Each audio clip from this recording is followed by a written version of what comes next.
ഇതൊരു ചരിത്ര സന്ധ്യയാണ്. ഈ ദിവസങ്ങളിലൊക്കെ നമ്മൾ കേരളീയർ ഏറ്റവും അഭിമാനത്തോടെ ഭക്തിയാദരങ്ങളോടെ ഈ മഹോത്സവത്തിൻ്റെ ഭാഗമാവുകയാണ്. ഒന്ന് പിന്നിലോട്ട് ചിന്തിച്ചാൽ നമ്മളുടെ ഓർമ്മകൾ ഒരു 200-300 വർഷങ്ങൾക്ക് പിന്നിലേക്ക് സഞ്ചരിച്ചാൽ ഇവിടെ നിന്നും നമുക്ക് കേരളത്തിൻ്റെ സാംസ്കാരികവും ധാർമ്മികവും ആധ്യാത്മികവുമായ അനുരണനങ്ങൾ കേൾക്കാനാകും.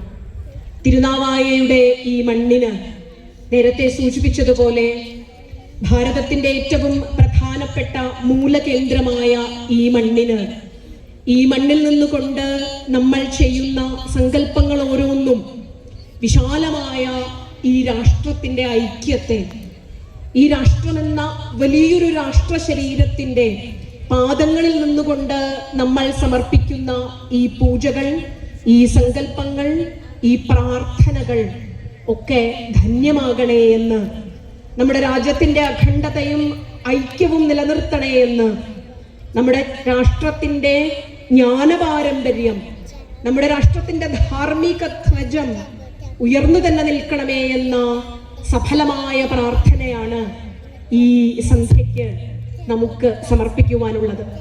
ഇങ്ങു കേരളത്തിൽ ഈ നിളാനദിയുടെ മുമ്പിൽ നിന്നുകൊണ്ട് മഹാകവി പി കുഞ്ഞിരാമൻ നായരൊക്കെ പറഞ്ഞതുപോലെ ചിരിച്ച് തുള്ളിച്ചാടിയൊഴുകുന്ന നിള, അത് കേരളീയന്റെ ഹൃദയത്തിൽ നിറയുന്ന വികാരമാണ്. ഈ നിളയിൽ നമുക്ക് ഗംഗയും യമുനയും സരസ്വതിയും ഗോദാവരിയും നർമ്മദയും കാവേരിയും ഒക്കെ സംഗമിക്കുന്ന മഹാത്ഭുതം ഭാവന കൊണ്ട് സങ്കല്പിച്ചെടുക്കാനാകും. ഈ സന്ധ്യയ്ക്ക് ഈ മഹാസംഗമ ഭൂമിയിൽ നിന്നുകൊണ്ട് നമുക്ക് ഓരോരുത്തർക്കും ഈ തിരുനാവായയുടെ മണ്ണിൽ നിന്ന് ഭാരതത്തിൻ്റെ ജ്ഞാന പാരമ്പര്യത്തിലേക്ക് കനത്ത സംഭാവനകൾ ചെയ്ത മഹാത്മാക്കളെ ഓർത്തെടുക്കാം. ഇവിടെ നടന്ന നിരവധി കാലം ഇവിടെ സനാതനധർമ്മം പുഷ്കലമായി നിലനിന്നിരുന്ന നമ്മുടെ സംസ്കാരത്തെ ഓർത്തെടുക്കാം. ഇനിയും മുന്നോട്ട് എത്രയോ സുധീരമായി ഒഴുകേണ്ട ഭാരതത്തിൻ്റെ ഈ മഹത്തായ പാരമ്പര്യത്തെ സങ്കല്പിക്കാം.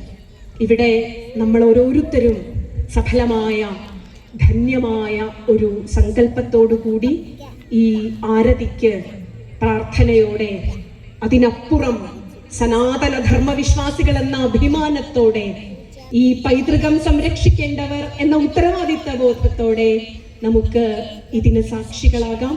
എല്ലാവർക്കും മനസ്സ് നിറഞ്ഞ പ്രാർത്ഥനകളോടെ വീണ്ടും വന്ദേ മാതരം എന്ന് ആത്മാഭിമാനത്തോടെ സ്മരിക്കാം. നമസ്കാരം.